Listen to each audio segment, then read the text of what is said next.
पैलवान प्रियस करपेची थेट निवड. उझबेकिस्तानमध्ये भारताचा झेंडा. पैलवान प्रियसची अखेर निवड घोषित. भारताकडून जागतिक पातळीवर एंट्री. अहिल्यानगरातील कुस्तीप्रेमींसाठी अभिमानाची बातमी.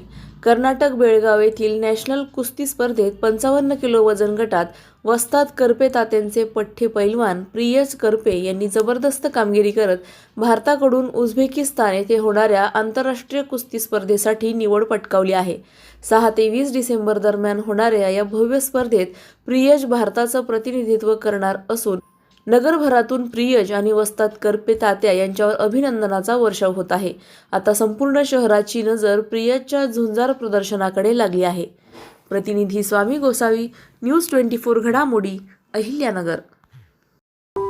अशाच बातम्यांचा आढावा घेण्यासाठी आजच आपल्या YouTube चॅनलला सबस्क्राईब करा.